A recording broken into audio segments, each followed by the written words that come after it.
Hello friend, अस्सलाम वालेकुम। मेरे यूट्यूब चैनल लेक्चर स्टूडियो में आपका स्वागत है। तो हमने पिछले लेक्चर में क्या पढ़ा था, अपना बेस। तो उसमें हमारा एक टॉपिक छूट गया था, थोड़ा सूचक किसे कहते हैं। कोई नहीं, इसमें भी हम पढ़ सकते हैं क्योंकि इसमें भी हमें साल्ट भी पढ़ना है। तो हम सूचक किसे कहते हैं, उसमें हमने क्या पढ़ा था, अम्ल खट्टे होते हैं पहले इस लेक्चर में। और इसमें हम अम्ल खट्टे होते हैं, अम्ल का पीएच ये होता है, लिटमस को ऐसे से ऐसे कर देता है। और दूसरे में हमने पढ़ा था कि क्षार क्या होता है। और इसमें हम पढ़ेंगे कि एक चीज पहले इसमें हम पढ़ लेते हैं कि सूचक किसे कहते हैं। यानी सूचक किसी चीज को पहचानना। जैसे दिए, इसमें क्या लिखा है, दिए गए अम्ल व क्षार को की उपस्थिति दर्शाते हैं। क्या करते हैं, दिए गए क्षार या अम्ल की उपस्थिति दर्शाते हैं कि किसी चीज में कि अम्ल है या क्षार है। कोई भी अगर हमारे पास विलयन है या कुछ भी है कि उसमें क्षार है या अम्ल है, तो उसमें हम सूचक का प्रयोग करते हैं। जैसे उसे हम सूचक कहते हैं। इसका क्या करते हैं, इसमें सूचक में इसमें इसका रंग व गंध अम्लीय क्षारीय माध्यम में बदल जाते हैं सूचक के, जिससे हम पता चलाते हैं। तो सूचक हमने इसमें किस प्रकार देते हैं सूचक के, तो सूचक हमारे पास 3 प्रकार के होते हैं। पहला होता है प्राकृतिक सूचक, दूसरा होता है कृत्रिम सूचक और तीसरा होता है गंधीय सूचक। जो हमारे पास प्राकृतिक सूचक होते हैं, जो हमें पेड़ पौधों से प्राप्त होते हैं। जैसे लिटमस हुआ, तो लिटमस हमें एक पौधे से प्राप्त होता है। हल्दी, तो ये हमें पेड़ पौधों से प्राप्त होते हैं। जो हमारे कृत्रिम सूचक होते हैं, जो हमारे लैबों में बनाए जाते हैं, जैसे फिनोफ्थिलीन। और एक होते हैं हमारे गंधीय सूचक, जिससे हम ये पता लगाएंगे गंध के अनुसार कि ये अम्ल है या क्षार है। तो हम इसमें पहले पढ़ते हैं प्राकृतिक सूचक, जो हमें पेड़ पौधों से प्राप्त होते हैं। जैसे एग्जाम्पल है इसका लिटमस। अगर लिटमस को हमने क्या कहा था, अगर हम उसे अम्ल में डालते हैं, लिटमस को अम्ल के संपर्क में लाते हैं, तो वो क्या होता है, वो हमारा लाल हो जाता है। कैसा हो जाता है, लाल। और अगर हम लिटमस को क्षार के संपर्क में लाते हैं, तो हमारा नीला हो जाता है, नीला। तो ये पता चल गया लिटमस का सूचक। जैसे अगर हमें पता चला है तो सूचक है हमारा पता लगाने के लिए क्या है हमारे पास, लिटमस। तो लिटमस को अगर हम अम्ल के संपर्क में लाएंगे तो वो हमारा लाल हो जाएगा, और अगर क्षारक के संपर्क में लाएंगे तो हमारा हो जाएगा नीला। और एक चीज होती है हल्दी। हल्दी का हम कैसे पता लगाते हैं, हल्दी को अगर हम अम्ल के संपर्क में लाते हैं तो हमारी हल्दी हल्दी ही रहती है, यानी पीली ही रहती है। कैसी रहती है, पीली। इसका कलर अगर हम अम्ल के संपर्क में लाएंगे तो इसका कलर में कोई डिफरेंस नहीं आएगा, वो पीली ही रहेगी। लेकिन अगर अम्ल को क्षार के संपर्क में लाएंगे, जब हमारे हल्दी लग जाती है कपड़ों पे, तो अगर हम उस पर साबुन लगाते तो उसका रंग लाल हो जाता है। कैसा हो जाता है, लाल। तो ये हमारा सूचक है, ये हमारा सूचक है। दूसरी चीज हमने बताई थी कृत्रिम सूचक। कृत्रिम सूचक क्या होता है, जो हमारे लेबोरेटरी में बनाए जाते हैं केमिकल्स। और तो उसमें क्या करते हैं हम, फिनोफ्थिलीन है, जैसे फिनोफ्थिलीन को अगर हम अम्ल के संपर्क में लाते हैं तो उसका कलर कोई कुछ नहीं बदलता, वो सफेद ही रहता है। लेकिन क्या रहता है, सफेद। ये जैसे हमारे पास फिनोफ्थिलीन की एक बीकर है, तो यहाँ पर उसका एक, अगर हम उसे अम्ल में लाएंगे तो उसका कैसा रहेगा, वो कलर सफेद ही रहेगा। लेकिन अगर हम क्या करेंगे, फिनोफ्थिलीन को क्षार में डालते हैं, क्षार को फिनोफ्थिलीन में डालते हैं, तो उसका रंग हमारे पास गुलाबी आता है। जो हमने पहले भी पढ़ा था क्षारक की प्रॉपर्टी में पढ़ा था। अगर हम इसे क्षारक की उपस्थिति में लाते हैं तो ये हमें गुलाबी रंग देता है, गुलाबी रंग देता है। और एक चीज पढ़ी हमने, गंध से कैसे पहचाने हम उसे, यानी अम्ल है या क्षार है। अगर हम प्याज का रस लेंगे और उसमें अम्ल यानी एसिड को डालते हैं, तो हमें एक तीक्ष्ण यानी बदबूदाहट के साथ गैस आएगी, जो हमें महसूस होगी, हम उसकी गंध को महसूस कर सकते हैं। लेकिन अगर हम उसे क्षार डालते हैं अगर हम प्याज में, तो हमें कोई गंध नहीं आती। तो इससे हमें, जैसे अगर हम प्याज में अम्ल को डालते हैं, हमें तीक्ष्ण गंध आती है। लेकिन इसमें कोई गंध नहीं आती क्षार डालने पर। तो ये हमारे सूचक हैं, स्क्रीनशॉट ले लें आप इसका। तो ये हमारा छोटा सा टॉपिक पहले लेक्चर में रह गया था। अब हम पढ़ेंगे साल्ट किसे कहते हैं। तो हम आगे क्या क्या पढ़ेंगे, लवण। तो लवण में क्या देखा हमने कि लवण किसे कहते हैं। लवण कहते हैं अम्ल और क्षार की आपस में क्रिया करने पर हमें क्या मिलता है, लवण प्राप्त होता है। जैसे हमने पिछले उसकी अपनी अम्ल की एसिड की केमिकल रिएक्शन में पढ़ा था और क्षार की केमिकल रिएक्शन में भी पढ़ा था कि अम्ल और क्षार आपस में क्रिया करके क्या बनाते हैं हमारे पास, लवण। जैसे अम्ल और क्षारक आपस में अभिक्रिया करके हमारे पास क्या बनाएंगे, लवण, और हमें जल भी देते हैं। जैसे एक रिएक्शन ले लें, हम मान लेते हैं हमारे पास अम्ल है HCl और क्षारक NaOH। क्रिया कराने पर हमें क्या मिलेगा, NaCl, यानी जो एक लवण है जिसे हम नमक कहते हैं। ये हमारे पास क्या है, लवण। और हमें इसमें क्या दिया, वाटर।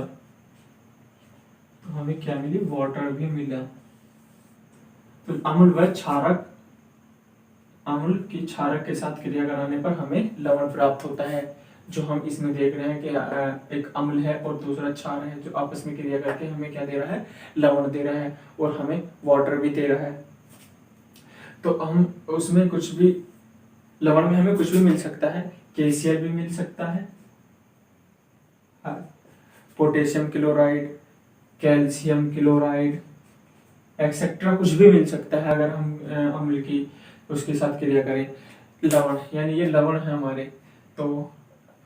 तो लवण में आगे हम कुछ रासायनिक निर्माणों के बारे में बात करेंगे। जैसे होगा ये प्लास्टर ऑफ पेरिस कैसे बनेगा, इनका निर्माण कैसे होगा, बेकिंग सोडा कैसे बनेगा, धावन सोडा कैसे बनेगा, सोडियम हाइड्रोक्साइड, ब्लीचिंग पाउडर, और यानी POP प्लास्टर ऑफ पेरिस कैसे बनती है। तो इनका कुछ निर्माण है लवण के साथ। तो इसमें हम एक एक करके सभी पढ़ेंगे। तो हम सबसे पहले पढ़ेंगे अपना सोडियम हाइड्रोक्साइड। तो हमने पहले क्या देखा, काय का निर्माण करेंगे हम, सोडियम हाइड्रोक्साइड का निर्माण कैसे करेंगे। तो सोडियम हाइड्रोक्साइड के निर्माण के लिए हम लवण लेते हैं। हम जैसे मान लो कि सोडियम हाइड्रोक्साइड के निर्माण के लिए हमने NaCl यानी सोडियम क्लोराइड को, यानी एक लवण है सोडियम क्लोराइड को जल के साथ, सोडियम क्लोराइड के जलीय विलयन में विद्युत धारा यानी करंट देने पर हमें सोडियम हाइड्रोक्साइड प्राप्त होती है। जैसे विद्युत धारा हम देते हैं इसमें, क्या विद्युत धारा प्रवाहित करने पर सोडियम क्लोराइड के इसके जलीय विलयन में विद्युत धारा प्रवाहित करने पर हमें क्या मिलता है, सोडियम हाइड्रोक्साइड। क्या मिलेगा हमें, सोडियम हाइड्रोक्साइड। और एक मिलेगी क्लोरीन गैस और दूसरी मिलेगी हमें हाइड्रोजन गैस। तो क्या देखते हैं हम, अगर बीकर है उसमें NaCl और जल का विलयन यानी सोडियम क्लोराइड का विलयन ले लेते हैं, उसमें एक कैथोड और एक एनोड डालते हैं। तो हमारे एनोड पर हमें क्या मिलेगा, कैथोड पर और एनोड पर इसमें Cl मिलेगी, Cl2, और यहाँ पर मिलेगा हमें हाइड्रोजन गैस। और कैथोड के आसपास तो हमने क्या देखा, अगर जलीय विलयन NaCl के यानी सोडियम क्लोराइड के जलीय विलयन में हमने विद्युत धारा प्रवाहित की, करंट प्रवाहित किया, तो हमें क्या मिला, करंट प्रवाहित करने पर हमें एक एनोड और कैथोड पर हमें मिलते हैं। कैथोड पर हमें मिलती है हाइड्रोजन गैस और एनोड पर हमें मिलती है क्लोरीन गैस। और इसके कुछ उपयोग हैं। उपयोग क्या है, यानी हाइड्रोजन गैस जो होती है वो हमें ईंधन के रूप, जो ईंधन का काम करती है वो होती है हाइड्रोजन गैस। और क्लोरीन गैस ये जल की स्वच्छता में काम आता है, जल को स्वच्छता में और तीसरी चीज है हमारे पास NaOH। तो इसका क्या काम है, तो NaOH हमें साबुन बनाने में काम आता है, साबुन का निर्माण करने में, साबुन का निर्माण करने में NaOH काम आता है। और अगर हाइड्रोजन को देखा जाए, हाइड्रोजन हमारा ईंधन में काम आता है और जल की स्वच्छता PVC में काम आता है, जल की स्वच्छता में काम आता है। तो हमने इसमें कुछ बनाने के वो करते रासायनिक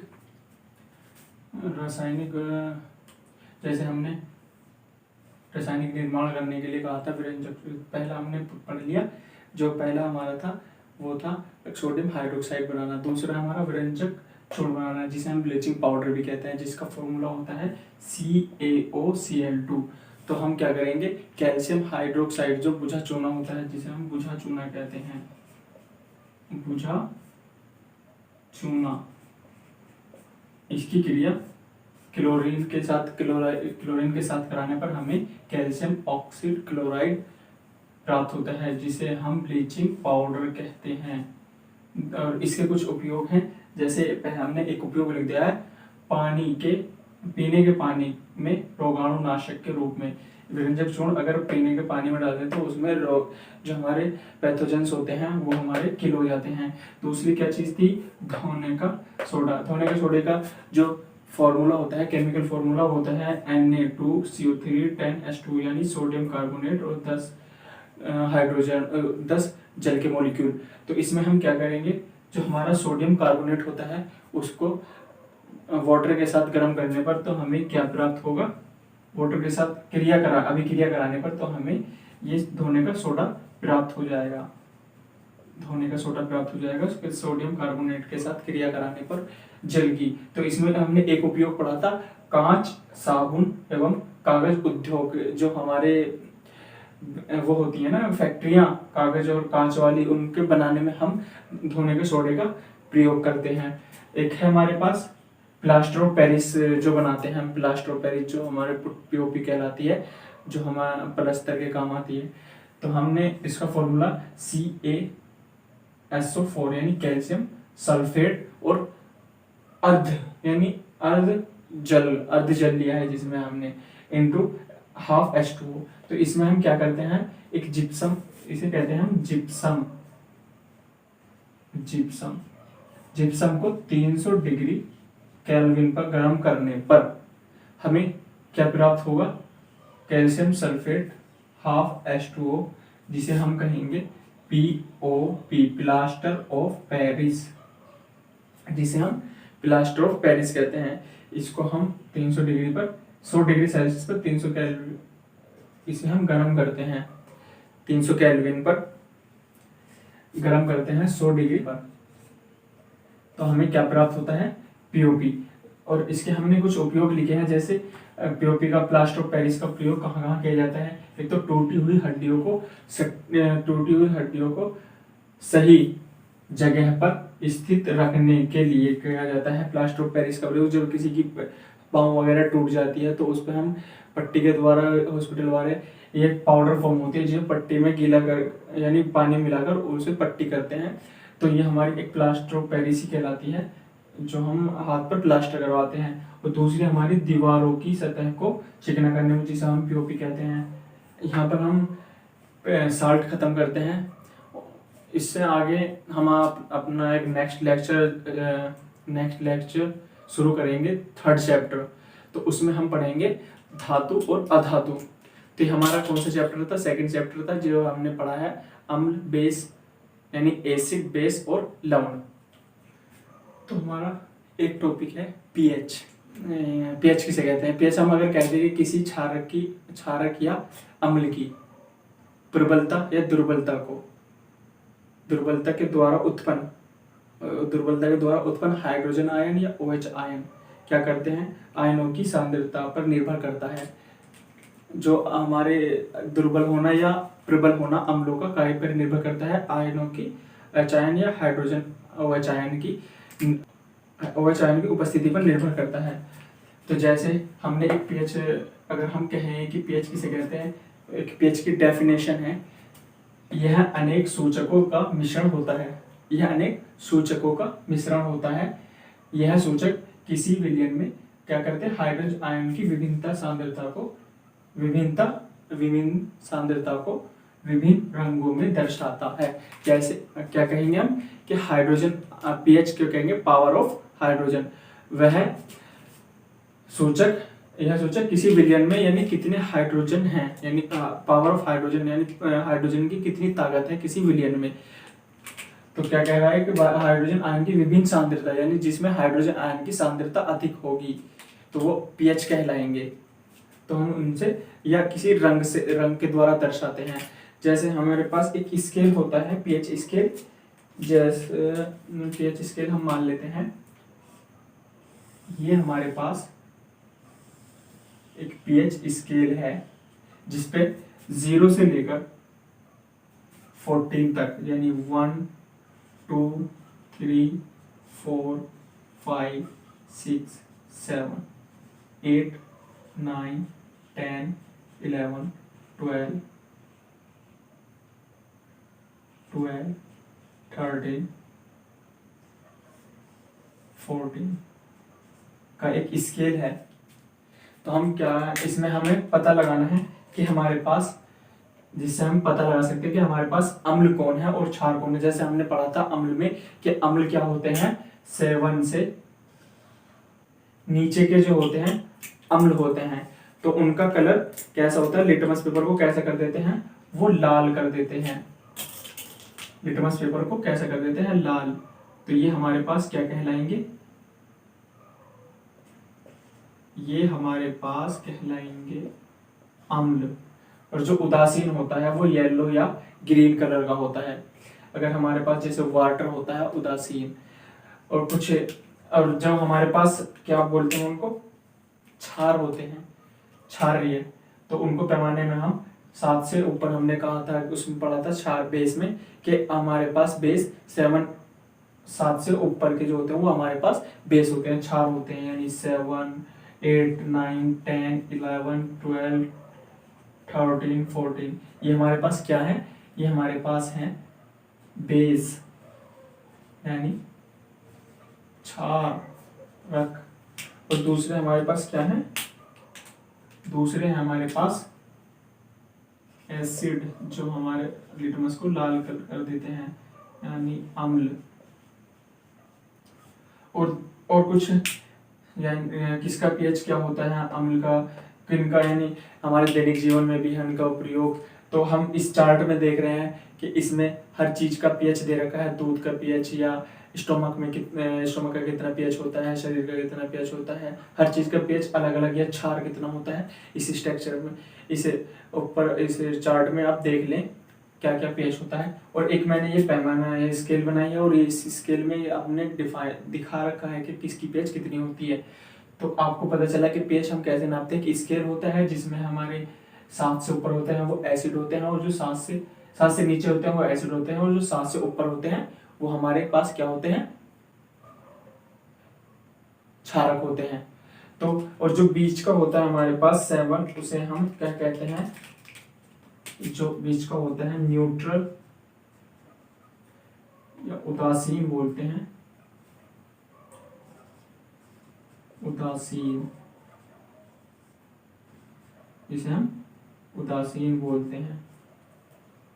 तो ये हमारे पास है पीएच। और पीएच के दैनिक हमारे जो जीवन में है क्या महत्व है पीएच के, वो हम आगे पढ़ते हैं।